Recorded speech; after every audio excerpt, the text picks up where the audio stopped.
listening to America's Web Radio on the AmericasBroadcastNetwork.com. Thank you for listening. Good day, ladies and gentlemen, boys and girls of all ages. Here we are on America's Web Radio. I am Roger B., and this is Locked and Loaded. We're going to talk about gun stuff today, especially people who want to take your guns away. Hey, look at that. I was a poet. And Joe Biden is one of those people. Kamala Harris is probably there, too, although she hasn't been as vocal lately. I'm sure she would want to take everybody's guns away if she had the chance, along with Bloomberg and Cuomo and de Blasio and Newsom and all the other idiots in the left coast and the left-leaning cities. But Joe Biden's, I have a article here today with Joe Biden's gun safety plan explained, which it just means basically he's going to push for they're going to shoot for the moon with this bill, I'm sure. And if they do that, they're either going to modify it, change it, water it down, and try and pass it, or the Republicans hopefully will filibuster it and not allow it to pass at all. Because I honestly believe there's a lot of Democratic senators and congressmen out there who realize if they let this bill pass, they will lose their positions. There are people in their districts who will go, oh no, we don't want that, especially with the fact there's almost over 10 million new gun owners in the past 12 to 14 months. And hopefully these 10 million people will go, you know what? I don't want to give up the gun I just bought and learned how to shoot and bought ammo for. So maybe things may be tipping in the direction of people who believe in the Constitution and the Second Amendment, but we'll see. But for the last 4 years, we had the Republican president, and for all intensive purposes, everything was pretty calm, easy, smooth sailing until the COVID hit. Then things jumped up a little bit. And then it got even worse with supply and demand once the riots started in the streets of the big cities. People got a little scared, wanted a way to defend themselves. But the supplies were still relatively plentiful. In fact, I was telling people, I guess it was at the end of 2019, in the fall and winter of 2019, the last few months of 2019, it was the best time ever to purchase guns and ammo. The prices were as low as I had seen them in decades. That was the time to buy stuff. Everything was so cheap because everybody had overstocked so much and overordered in the anticipation of a Clinton win in 2016. They had years of stuff in the pipeline. Once COVID hit and the riots started, the pipeline was emptied very quickly. We ended up with years of backlog being bought up instantly, and gun store owners are in this roller coaster of a ride. But what Joe Biden wants to do is limit things, and when you try and take things away from people, that's usually when they want it the most. You try and tell somebody they can't have something, then they want to have it. Or if you tell them, oh, if you don't get it now, you won't ever get it, then they're going to buy it just in case. In fact, I've had people come to me back when Obama was president and there was a bit of a shortage of ammo and guns and things like that. And they came and said, you know what, I think I want to buy a handgun now because I'm afraid if I don't buy something, or buy a gun now because if I don't buy it, I'm not going to be able to have it at all. So I want to make sure I got one. I want to lock in, make sure. And now people are doing the same thing. It's crazy. But it seems as if, let's go through some of this. He wants to have basically a semi-automatic gun ban and a magazine ban. Now, I know a lot of you say, oh, they can never get it through, they'll never pass it. They've passed it before. If they compromise our rights away, they can do it. They'll give the Republicans something in order to get this bill through if they have to. But then, just like in 1994, when they banned all magazines over 10 rounds, and they banned all what they considered assault weapons, things with pistol grips and muzzle brakes, or not muzzle brakes, flash suppressors, and detachable box magazines, adjustable stocks. I don't know how an adjustable stock is going to make a gun any more deadly, other than just it'll fit you better. But anyway, that's where he wants to start. So he wants to ban the manufacture and sale of everything he considers an assault weapon and a high-capacity magazine. I mean, right now, federal law prevents migratory game birds hunters from using more than 3 shells in their shotgun. So they're saying, oh, the federal law does more to protect ducks than it does children. No. That's ridiculous. Because ducks do not attack and kill you. They don't break into your house. They don't rob you. They don't pose the same danger that criminals do. So you need different guns for different enemies. And ducks, I've not heard of anybody being killed by a duck yet this year, so unless it was a bad duck at a Chinese restaurant. I don't know. Maybe a little food poisoning duck. But, okay, so they're going to have a gun and magazine registration. Now, for those of you who have guns and standard capacity magazines, by standard capacity I mean anything more than 10 rounds that the gun was designed to hold, regardless of how small you can make the magazine. Can you afford a $200 tax stamp for each magazine you have and for every weapon that is considered an assault weapon by this administration? They're going to regulate the possession of the existing weapons under the National Firearms Act, which means you'll need a tax stamp approval before selling a gun. It'll have to go through a federal process in order to transfer a gun from one person to another. These are the same laws that regulate machine guns, suppressors, and short-barreled rifles now. The Bureau of Alcohol, Tobacco, and Firearms does that, and they provide the tax stamps, which is literally just it looks like a postage stamp. And they give it to you on a piece of paper, and that's your stamp for that. Now imagine having to keep up with a stamp for every single magazine over 10 rounds, every single weapon that they consider an assault weapon, which they still have not come out with the specifics on that, but you probably have an idea. Anything with an AR in front of it is probably going to be on the list. Anything that certain manufacturers make will be on the list. Anything semi-automatic with a detachable box magazine will be on the list. And I don't know if they're going to go after anything beyond that. Usually what sneaks through is things with tubular magazines, like lever-action rifles or 22s with a tube magazine underneath.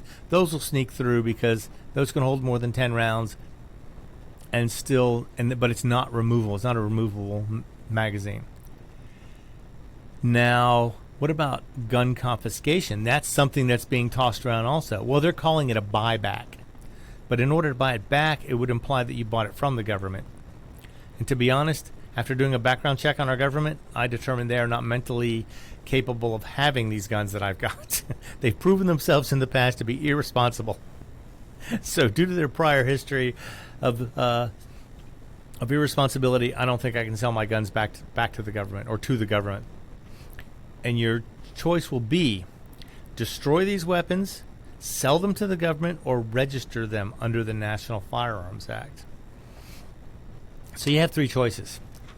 Of course, registering them, if they don't waive the $200 fee, could be financially prohibitive for a lot of people if you've been collecting for a long time or had a lot of old magazines and stuff. They also want to prepare to ban the manufacture of all guns except smart guns. You hear that? Ban all guns except smart guns. So every gun sold in the United States, they want to be a smart gun. Well, probably except the ones that they're going to use for law enforcement, for military, and to protect themselves with. I bet the Capitol Police won't have smart guns. I bet the Secret Service won't have smart guns.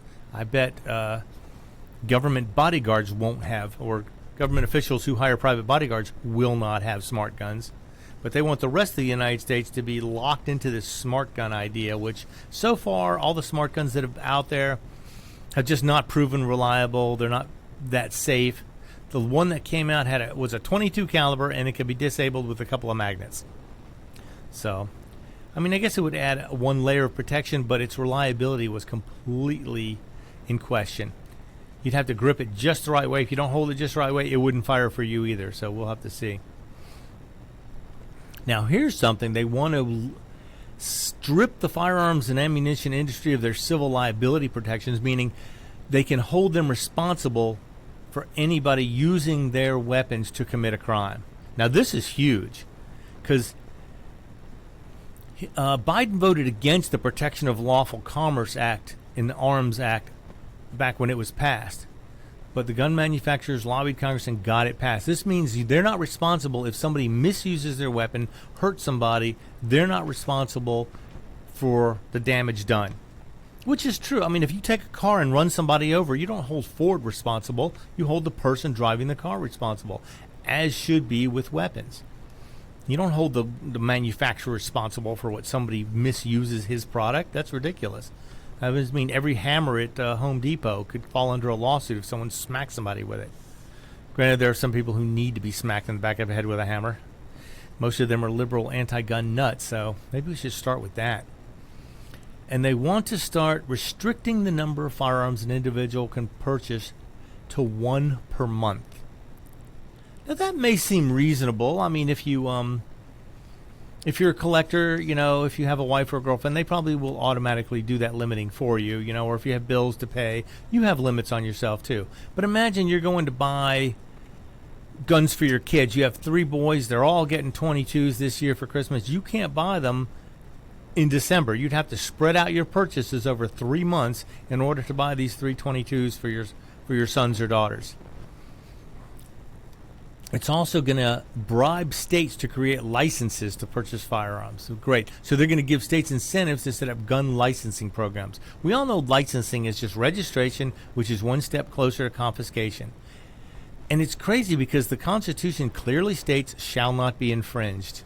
They're going to try and increase national instant criminal background check systems to cover all sales, including individual sales, family-to-family sales, unless it's a gift for intermediate family. That's the only way they're going to let you get away with that, if you give it to somebody in your immediate family. I mean, you can't give your cousin one or your grandmother. It has to be someone in your immediate family. Now, they estimate about 20% of all guns now are transferred without a background check through private sales, through gifting or hand-downs. Your father buys son a gun. That's considered a gun transfer. So, any kid who's under the age of 18 can't have a gun anyway unless his parents decide to give it to him. And they're saying this will close the so-called gun show and online sales loophole. But there is no loophole. If you've ever been to a gun show, any dealer there was going to ask for your information, get a background check, or have you show your carry permit before you're allowed to purchase a weapon. Online sales are the same way. They can't ship it directly to your door. You don't order a shotgun and a case of ammo. It doesn't show up at your doorstep 3 days later. It goes to a federally licensed firearms dealer, and they will transfer you the gun just like they would any other gun with a background check or a carry permit, blah, blah, blah. Now, here's something they want to do. They want to enact a homemade gun ban. This would stop what they call ghost guns, because people who cannot legally obtain a gun may gain access to a weapon by assembling one. They probably just steal one or get illegal weapons. If they can bring in tons and tons of drugs every day to our borders, they can bring in extra weapons too, cases and cases of guns, and sell them if they make it worthwhile for them. If the price on these goes up enough, they'll be importing guns. Smuggling in guns the same as they do with all the drugs that come in. But now that 3D printers are becoming a common thing, you can 3D print frames for any kind of plastic or polymer-based pistols. Even AR lowers can be 3D printed now. So I don't know how they're going to get that 3D printing passcodes. How are you going to limit that information? Once it's on the internet, you can't limit it. It's out there. It's running. It's going. If you can find it, you can download it, put it into your 3D printer, and print your own receiver for an AR, for a Glock, for a Springfield, for whatever polymer pistol you want. And all the other parts are not considered the gun. Just the frame is considered the registered receiver, the registered gun. So anything that's not a frame, you can usually just order, have shipped straight to your door, which is fine. He also wants to put more money into universal background checks. He wants to regulate what gun owners can and cannot do with their property in the privacy of their own home, requiring gun owners to store their weapons. Now, I understand if you have kids or you have people coming through your house, you don't want your weapons laying all over the place. But if you don't, you want your weapons easily accessible. You want them to be able to be used at a moment's notice. If someone crashes through your front door trying to rob you or pillage your house, you want to be ready to protect yourself, your property, your family members, all that stuff. Now, this is something I thought was kind of interesting. They want to prioritize the prosecution of straw purchasers. This is people who buy firearms on behalf of somebody else who cannot pass a background check. Now, this I don't think is a terrible idea. In fact, in Georgia, this was about 7 or 8 years ago, I saw the numbers on this, and of several thousand people, convicted felons who tried to purchase a weapon, none of them were reported to local law enforcement for prosecution. And some of them had made several attempts, 3, 4, 5 attempts to purchase a weapon at different places, and they were refused every time, but still, they were never prosecuted. There was never given information to law enforcement officials. These are people who probably out on parole or criminals who were trying to see if they could sneak under the system if something didn't get registered, and they would have been put back in prison immediately. All right, we're going to come back right after this break. I am Roger B. This is Locked and Loaded, and you're listening to America's Web Radio. Hi, this is Rocky Blair, former 4-time Super Bowl champion with the Pittsburgh Steelers and Vietnam veteran. As a board member, I'd like to talk to you about Warriors to Citizen, a nonprofit organization that helps American heroes, soldiers, police, fire, EMT, and their families recover from the psychological harm caused by career-induced stress. Over the last 20 years, broken relationships have been a major causal factor for the highest documented divorce rate and resulting suicides in this population. This program, From Warriors to Citizen, is delivered free to families by professionals, all whom served in uniform and understand the needs to be addressed. I ask for your support, so please go to our website, warriorstocitizen.org, and find out how you can help, either by making a donation or sharing this information with an American hero that you may know. And thank you. If you live to serve and want to make an even bigger difference, consider joining the U.S. Army. With training in fields like medical care, linguistics, and engineering, an Army career can amplify your efforts with humanitarian opportunities all over the world.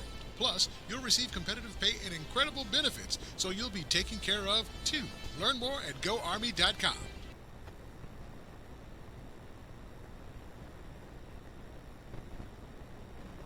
Hey folks, this is Victor with the On Point with Victor show. Make sure you listen every Tuesday 1 to 2, only right here on America's Web Radio, the On Point with Victor show. Remember folks, I'm not angry, I'm just right. And you can find out why every Tuesday from 1 to 2, the On Point with Victor show, only right here on America's Web Radio. You're listening to America's Web Radio on the AmericasBroadcastNetwork.com. Thank you for listening. Welcome back, everybody. Just before we left for the break, we were talking about the potential Democrat gun ban or the Biden gun ban. And we got into the point where it's going to require gun owners to safely store their weapons, which is probably a good idea if you have several weapons, but they're going to probably push this to the point where if you have a gun in your home and somebody gets a hold of it, even if it's something you carry every day, they're going to blame you they're going to hold you responsible for it, even if it's in your house. So if a criminal breaks into your house, steals your weapon, commits a crime with it, you're going to be held responsible for that. Great. But the criminal will probably get out on bail because, he could be a burn, loot, murder member, and they'll just let him go through the revolving door of justice. There's also something where they can prosecute gun owners for the new crime of teaching a minor how to handle a firearm or hunt or shoot. So basically, if you take your kids out and teach them how to use a rifle or pistol, you could be in trouble for teaching a minor how to use a weapon. It holds accountable adults for giving minors access to firearms, which is fine. Don't give your kids guns. Adults should be held responsible for their kids always. For everything, though. You give them a car, you're held responsible, or your insurance company is. They can come back and sue you. This is not terrible, but the fact that they can charge you with a crime for teaching them safety is ridiculous. That is just, that's the best way to keep firearms safe, is to teach people how to use them safely, teach people that they're not dangerous unless they're used in an improper manner. That way, people growing up will not be afraid of them like these screaming crazy libs today that just, oh my God, just the sight of a gun freaks them out.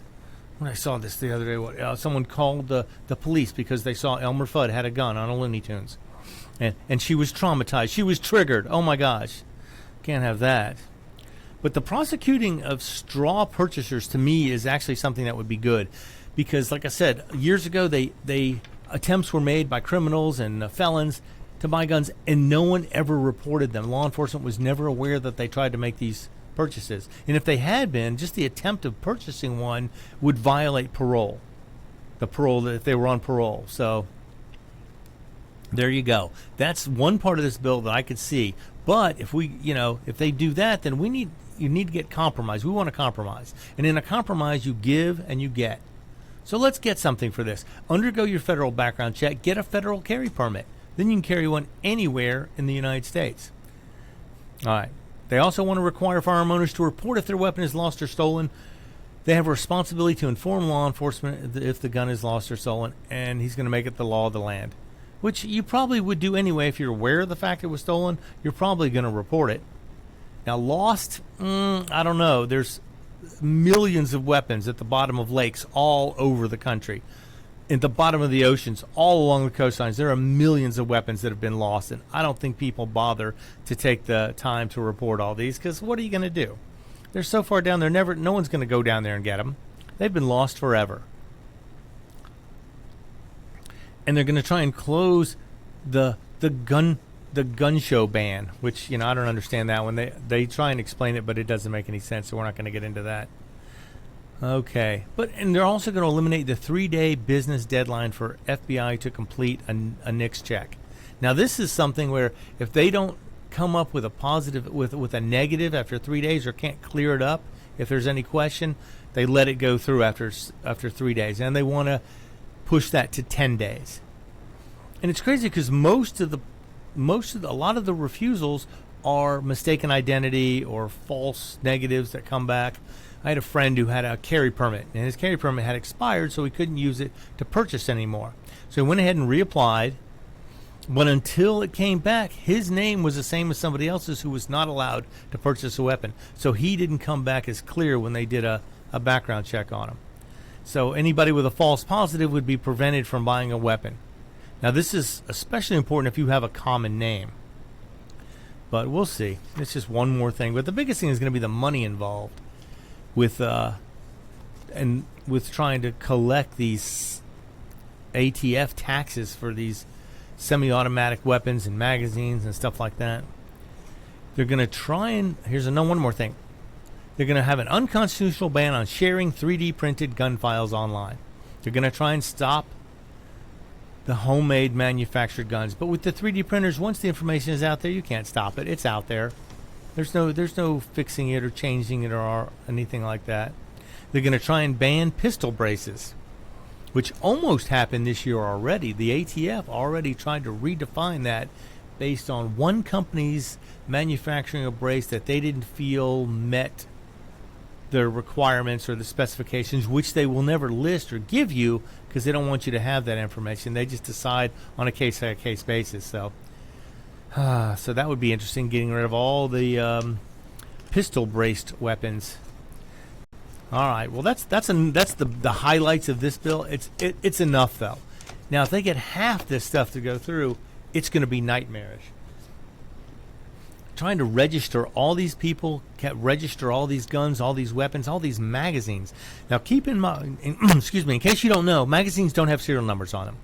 They're not serialized. They're just most of them are plastic, all plastic with a metal spring. That's it. They're very simple. And they don't have serial numbers. They're not specialized like that. So that would mean millions upon millions of magazines would have to be registered at a $200 tax each.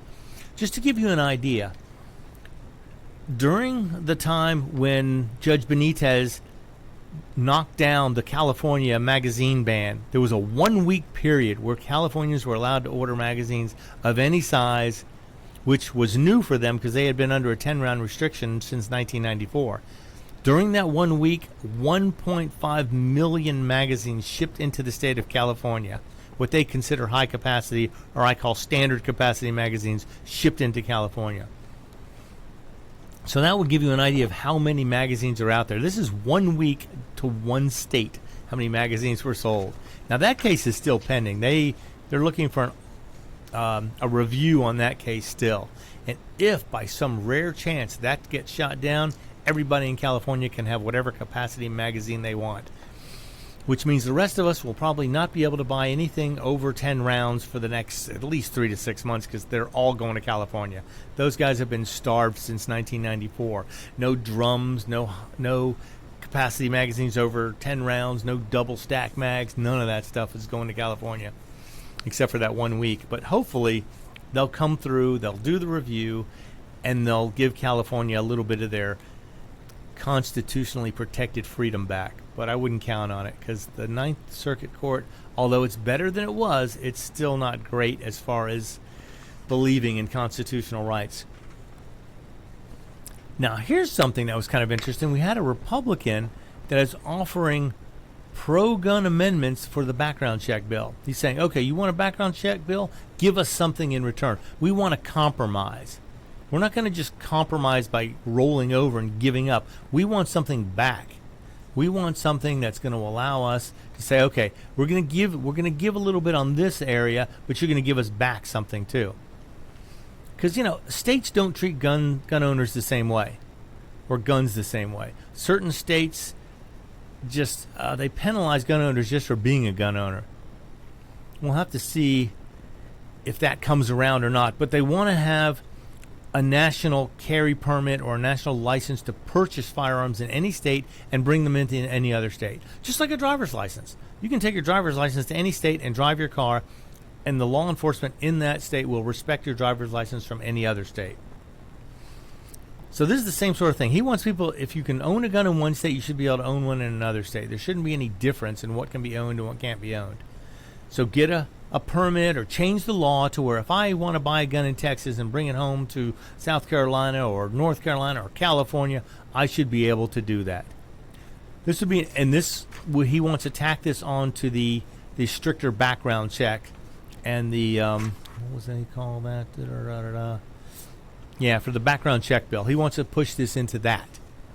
So you'll be able to carry a gun, take a gun into from any other state to another if you can be a legal gun owner. Because it makes sense. If you can legally possess a car in one state, you can possess that car in another state, unless some states have certain rules about modifications, but that's a whole other thing. But now I don't think any of these are actually going to get into there. I don't think anybody will agree to a compromise, because most of the time when gun rights are stripped away, we don't get anything back in return. They just take and take and take. They sit there and swear on a Bible how they're going to defend the Constitution. And the Constitution includes the Second Amendment, believe it or not. I know a lot of people think, oh, it's outdated, it shouldn't be there. It only applies to muskets. That's my favorite. Only applies to muskets. That would mean that the First Amendment only applies to anything made on a printing press. No internet, no radio, no TV, nothing on a high-speed thermal printer, nothing on an inkjet printer, only on a printing press. Anything printed any other way does not warrant freedom of speech, because it specifically says it must be freedom of the press, meaning printing press. But it doesn't say musket anywhere in the Constitution, funny enough. Now, it doesn't say AR-15 either, but I think we understand that one. Now, here's something I saw that this to me makes perfect sense. I was talking about this earlier. When someone tells you can't have something, you want one. And this author decided to discuss this. Do gun control laws lead to more gun sales?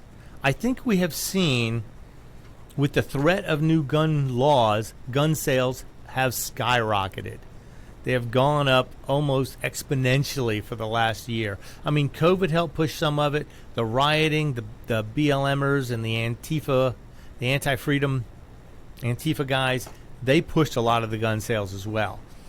Because anytime you have people burning police cars in the street, you got to know those police will not be there to protect you when you need them. Or when they're prosecuting police officers for shooting criminals who draw on them or pull out a knife or a gun on them, and they're prosecuting those police officers, they're not going to respond to you if you say you've got an armed intruder or if you've got somebody armed on your property. They're going to say, you know what, it's not worth the time. I don't want to get prosecuted for having to shoot some guy. So it's up to you to be your own first responder. So apparently, I personally think gun sales skyrocket when gun control comes into play, because people want to lock in that security of having what they want. They don't want to be limited by anything. So whenever they pass gun control laws, everywhere they seem to have passed gun controls in any states, gun sales go through the roof. They skyrocket. And that's what's happening now countrywide, nationwide. People are buying guns in droves. In fact, the ammo supply has all but dried up. I mean, it's still there. You can get it, but it is almost prohibitively expensive for those of you who know. Now, for the 10 million new gun owners, you don't know what a box of 9mm was 2 years ago because you didn't have a gun. You weren't buying ammo. So you see a box of ammo for $35 to $60. You figure, well, that's just what it cost. You have no reference point. Now, all you guys have been shooting for a while, you know, oh my God, I was paying $8 or $10 for that box just 18 months ago, and now all of a sudden it's $40. And that's a hard pill to swallow, let me tell you. So we'll have to see. All right, we're going to be back after a few quick messages from sponsors. Stay tuned. I am Roger B. This is Locked and Loaded, and you're listening to America's Web Radio. Perhaps you are struggling to cope with the disease of addiction. If not, you probably know a family member or friend that needs help in battling the cravings and the personal and professional damage done by the effects of drugs or alcohol. Get a pen and paper and be ready to write down the following.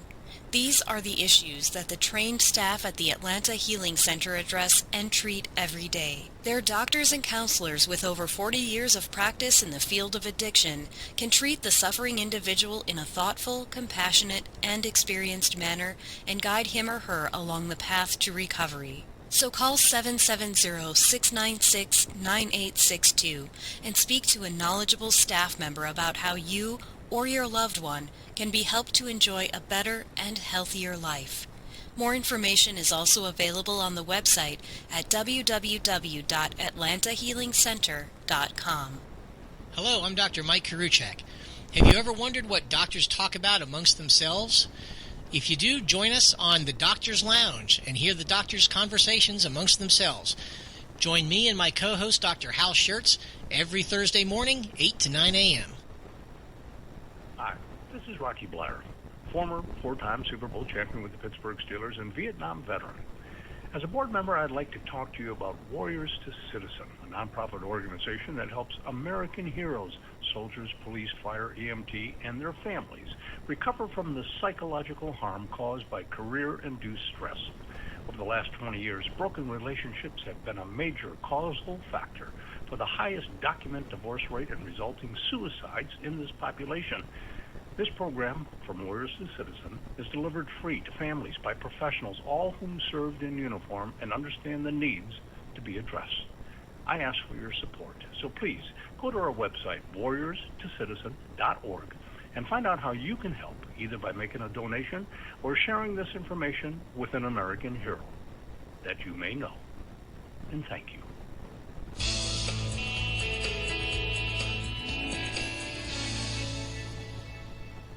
This is America's Web Radio.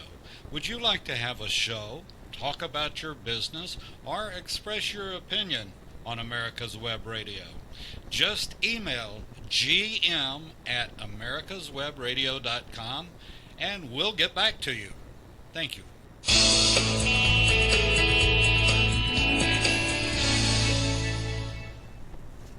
Okay, we're back, ladies and gentlemen. Right before we left, we were talking about gun control laws leading to more gun sales. And I think that's pretty obvious. That happens every time there's new gun laws come into effect. Even when the threat of a new gun law comes into effect, people, they get panicky, they get scared, they want to buy something, they want to lock in their rights, they want to secure themselves.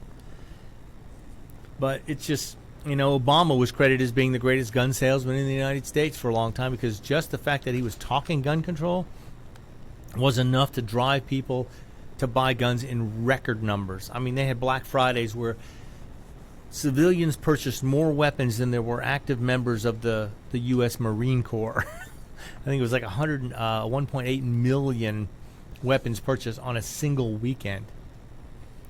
But the thing is, this is just common. I mean, this is the way things are done. I mean, people think they're going to take something away from them. They want to have one. Now, if these people all who panic or buy guns for the first time, you 10 million people or more, every month there's more and more new gun owners getting out there.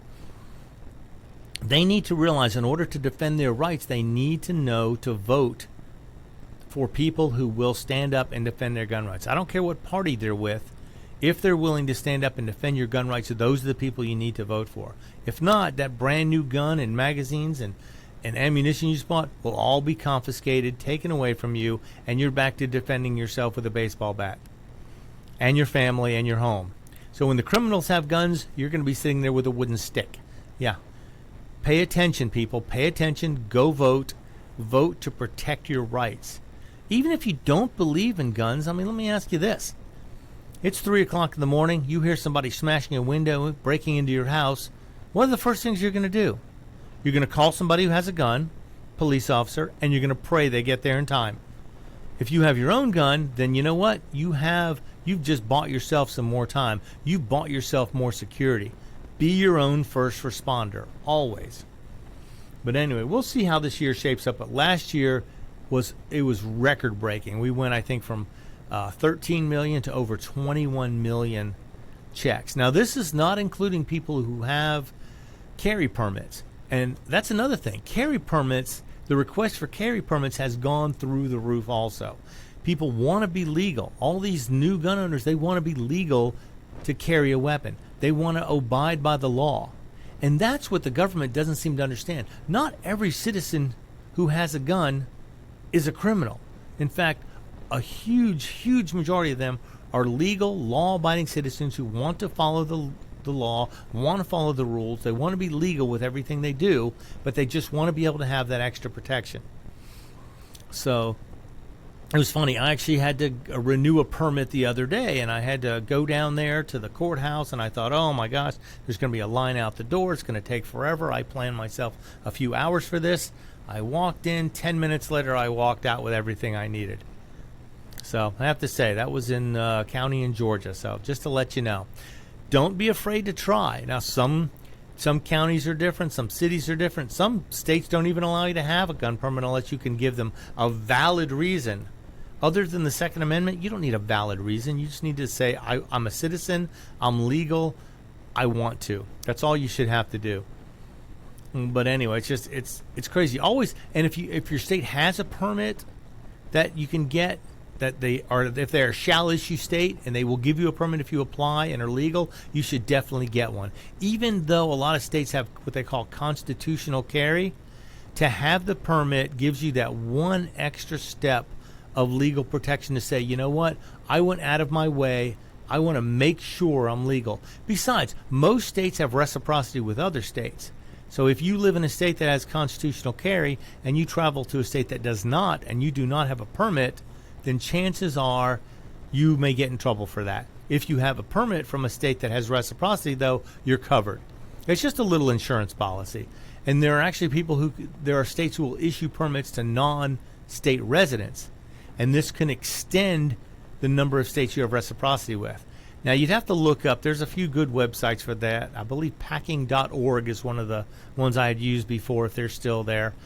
They will show you what states have reciprocity with your state, and you can click on other states to see who issues permits to out-of-state residents to extend the range of your reciprocity. If you have 2 gun permits, then you can carry in more states than if you just have 1.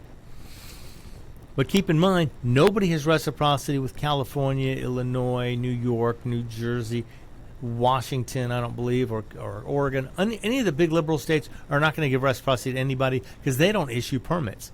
They generally have very limited permit issuing. So there's always that. Be aware of that. If you live in a highly gun-unfriendly state, chances are you won't be able to get a permit. So you really can't carry your gun anywhere. But if you have that capability, if you can get a permit, even if you don't need it, I would say get it anyway. Because that way it gives you reciprocity if you travel. And it also, if the police officer asks, what do you know with that gun? You can pull out your permit and say, sir, I have a permit to carry. Even though I don't need it, I have it. So something to consider. Look into that if you're interested. If you want to be completely legal, if you want to be an extra responsible gun owner, get the permit. That way you can carry it if you need to. Now we have to get into something that we talked about earlier with Biden wanted to strip away the legal protection of gun companies, make them responsible for improper use or illegal use of their product, which is crazy, which means could you sue your local water company for providing water for your pool if somebody drowned in it? Yeah, let's try that. Let's see how far that goes. Well, they provided the water. Without it, that person wouldn't have drowned. It's going to border on the point of ridiculous. Every car manufacturer can be held responsible. Every hammer manufacturer can be held responsible for the illegal or improper use of their product. Of course, the gun one is the only one anybody's concerned about because guns do serve a purpose to stop somebody from doing harm. And it does it by putting them in harm or harming them. So, but there's an attorney in New Jersey who's going after them a gun manufacturer in a different way. This is, okay, I'm going to read you the quick synopsis of a Smith & Wesson ad. She places her gun in a red leather handbag, gets into her car. The gun in her bag sits in the front seat of the vehicle while she drives to work. She then brings the gun still in the bag to a meeting with colleagues. At the office, she takes it to lunch with her where she sits at an outdoor cafe. She goes to the gym. She stops by the dry cleaner. All these places she goes, the gun is with her, as it should be, because you never know when somebody is going to try and violate your rights, try and hurt you, kill you, maim you, harm your family. So she carries her gun with her. And then finally she goes to a shooting range. She's shooting the weapon, and the guy next to her says, "Nice pistol." And then, of course, the ad proceeds to say, "Oh, it's a Smith & Wesson, blah, blah, blah. You know, it has this, this, and this. It has great features." This was an ad Smith & Wesson apparently had out. And the New Jersey investigators are saying this ad incites violence. It causes people to want to shoot other people. It causes people to violate laws. Now, granted, what she did would be illegal in probably, 30 to 40 states if she didn't have a carry permit, because most states still do not embrace constitutional carry. So if she had a carry permit, though, almost everything she did would be legal. Now, there are places where they can request you not carry a gun, but, I've never seen any of those signs personally. If I'm going someplace now in federal buildings or state buildings, courthouses, yeah, they don't want you to carry a gun.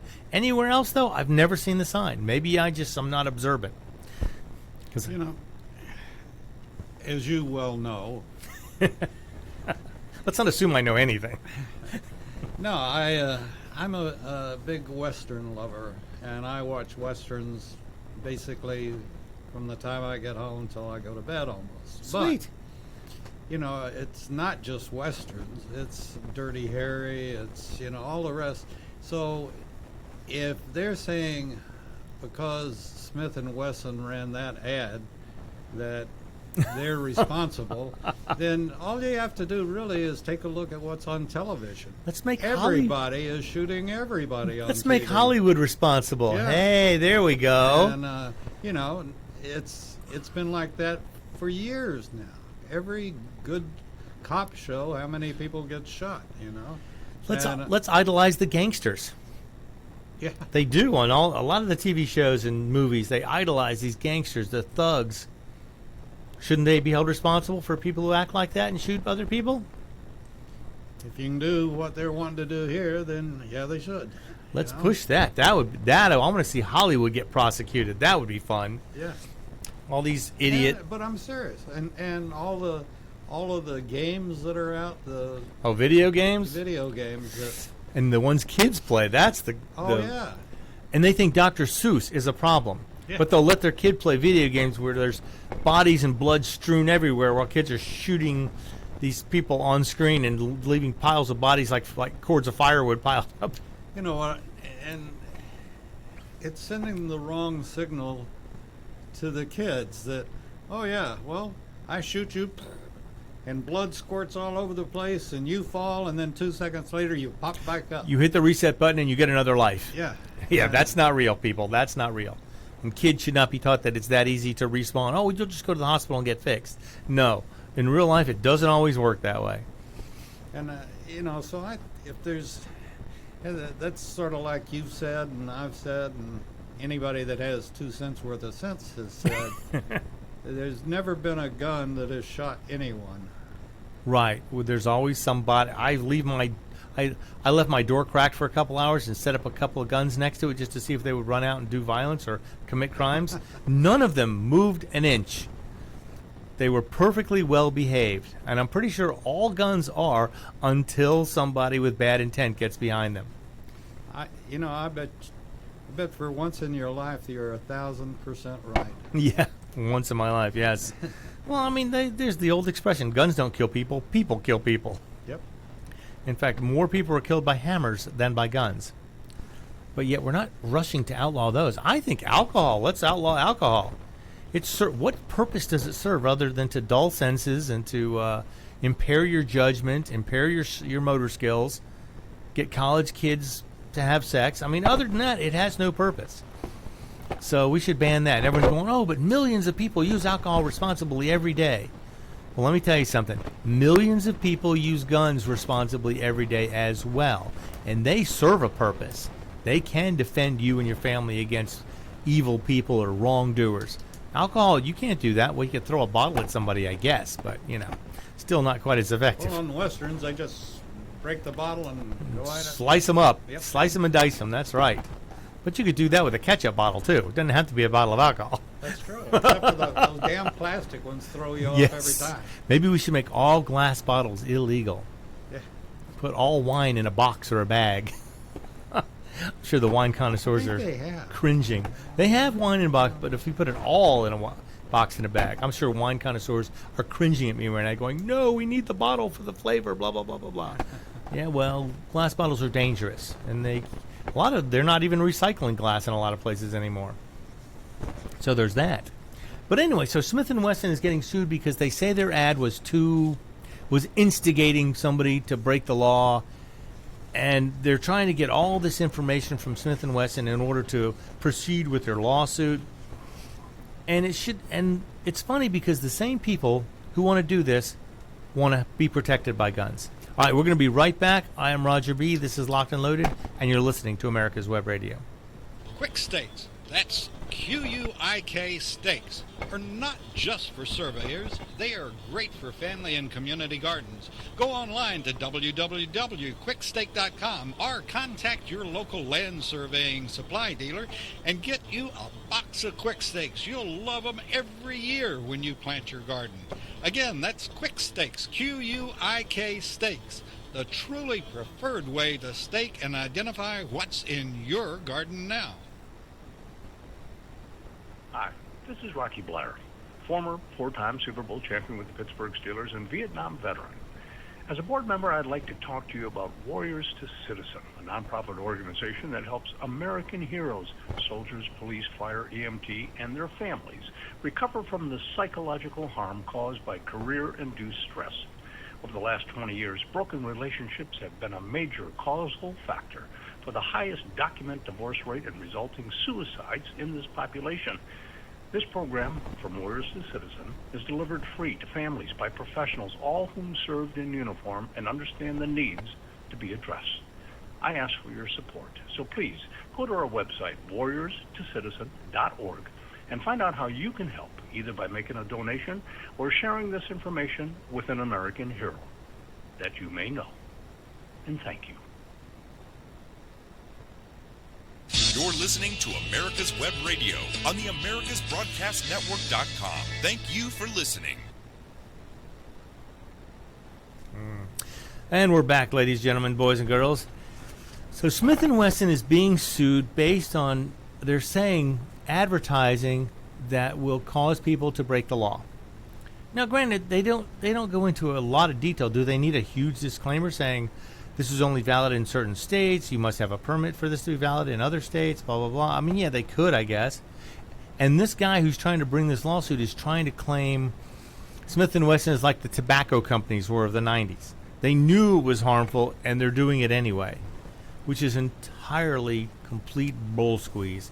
Weapons are protected under the Lawful Commerce and Arms Act, which was enacted in 2005 to protect gun companies against frivolous lawsuits. Because obviously you can't be held responsible for someone using your product illegally, improperly, or for nefarious reasons. That's not it's not the gun manufacturer's responsibility. If they push this through, every U.S. manufacturer will be shut down, which they would probably love. That means every gun sold in this country will be a product of a foreign manufacturer, which again, Democrats would probably love to eliminate more jobs from the United States so they can put more people on their welfare and unemployment programs. That way they have a tighter and tighter stranglehold on what people do. Now he's trying to run this as a false advertising or, advertising campaign, and it's just, I hope this doesn't go through, because this could cause lawsuits to open up against any gun manufacturer who advertises anywhere, including gun magazines, NRA TV shows, hunting shows, fishing shows. Come back on the store that sold the gun, too, I would assume. That would Even open though up. they've run a background check. Yeah, they've done everything they're supposed to do. They could still say, oh, you should have known. It's like, with a background check, the federal government should have known, or the state government should have known. Yeah, could you go back and sue the state and federal government for not giving you a qualified background check or not finding something in their background? You know, hey, there you go. Let's just run it all the way down the line to the point of being ridiculous. But we'll see what happens with this. Hopefully this gets shut down very quickly, because the Federal Protection of Lawful Commerce and Arms Act should have prevent a lawsuit like this from even getting started. But we'll have to see what happens there. I mean, you know, and they did this to Remington. They were going to file a suit against them as well, and they ended up going bankrupt before they could get a judgment on that. So they got bankrupt and split up, but not so much because of this. It was because they were being poorly run, I believe. They were not managed well. They were bought by investors who were not gun enthusiasts, and I think any company that deals with a hobby or sport or something like that has enthusiasts that back it needs to be run by people who understand the sport, understand the desire that people have to buy their products, whether it be bicycles, roller skates, fishing rods, guns, whatever. They need to be people who are enthusiasts to have the very best quality products. But you may, you know, and it's funny because during COVID, we had such a shutdown of stuff. Everything was shut down. Things weren't running well. But the one thing that was doing well, believe it or not, was real estate. Real estate sales were skyrocketing this year. I think as people had time to sit home, peruse all the websites and looking for new houses, watching HGTV going, ooh, I need a new house. Ooh, I need to do some home improvement. So the home improvement sales, Home Depot, Lowe's, those are the two big ones near us. Ace Hardware, they all had record sales because people were stuck home. And even if they were working from home, if they were avoiding traveling between 45 minutes and an hour each way back and forth to work, they gained 10 hours of time every week to be home. And they were looking around at their home going, you know, I really need to fix this. I need to fix that. I'd like to add some shelves here. Let me build a home office since I'm going to be working from home so much. But all that stuff pushed the economy, and then people would fix their houses and say, you know what, I'm going to sell it and buy another house. So real estate was booming. It still is. It's still a super hot market right now. But you wonder, real estate agents put themselves in danger having open houses, meeting buyers in empty houses, especially females. Females are more susceptible, I would think. Now, don't write me and tell me you're a female and you can take care of yourself. I know most of you can. But a lot of bad guys out there don't know that, so they tend to push the envelope when it comes to stuff like that. But anyway, even male realtors are in danger of meeting up with someone to show an open house or an empty house and be taken advantage of, be robbed. So it turns out that realtors are actually one of the largest growing groups of people who are getting concealed licenses, concealed carry permits, because they want to be protected. Because as the market heats up, they meet more and more people they don't know. And it's funny because most of the realtors seem like that they're okay with this idea. They don't mind that realtors are armed. Now, there was one gentleman who carries his gun, .380 Smith & Wesson Bodyguard with a laser built in. He carries it everywhere. However, his broker has a policy that prohibits guns in the office. But he carries it when he shows houses. He goes, why wouldn't I? Because, you know, you never know who you're going to run into. Now, it's the survey they did said only 4% of the respondents had been a victim of a violent crime while on the job. And half surveyed said they knew somebody who had been victimized. Now, 4% is the number, I guess, that has been reported, verifiable. But I'm sure people have been intimidated before. You know, even if they didn't actually, well, they weren't actually harmed, they could have been put in a situation that was uncomfortable or put them in a situation where they shouldn't have been in. And if they had a weapon, they might have been able to defuse it a little quicker or at least felt more comfortable about dealing it. Because, you know, especially these realtors, they meet people. If you're showing vacant land, you have to meet them out in the middle of nowhere, you know, drive them around or show them this land, and you're with somebody you've never met before. You don't know who they are other than they called and expressed an interest in this piece of land or this house in the middle of nowhere that they want to see. So this is something, it just makes sense. You have to be your own first responder because these people are out in the field all the time. They're constantly meeting new people. They're constantly outside of their comfort zone as far as being out of their office. out of their cars. They have to meet people every day who they don't know. So it's interesting that they decided that this was a good idea. And I think the realtors in general should promote this kind of behavior. So that way the bad guys know, oh, most realtors carry guns because, hey, let's not make them a target. Now, granted, they have no actual... Most of them aren't giving you anything. They're not carrying a lot of money or anything like that. But still, they put themselves in danger by meeting people they don't know. It'd be like going on a Craigslist meet every single day.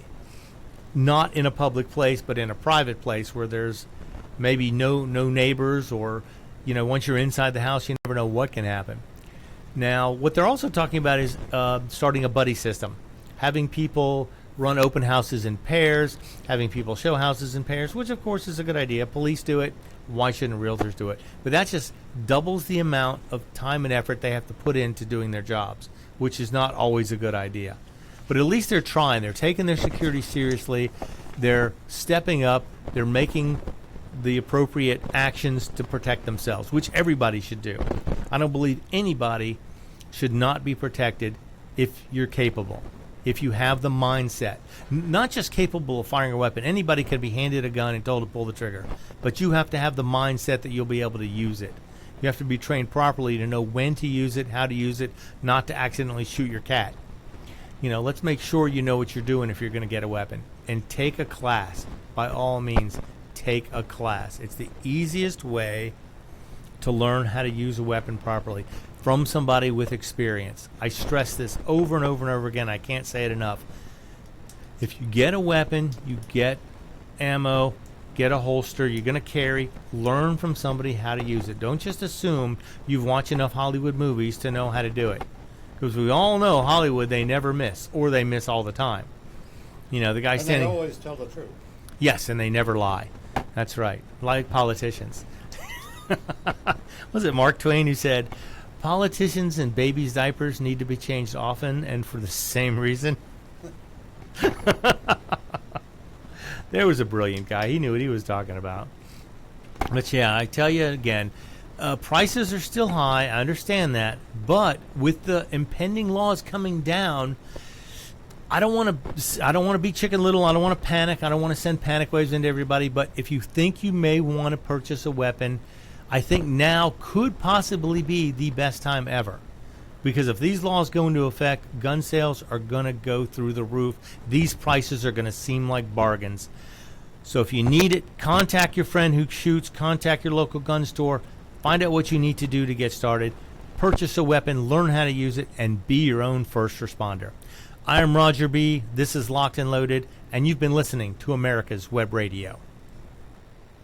You're listening to America's Web Radio on the AmericasBroadcastNetwork.com. Thank you for listening. Hi, this is Rocky Blair, former four-time Super Bowl champion with the Pittsburgh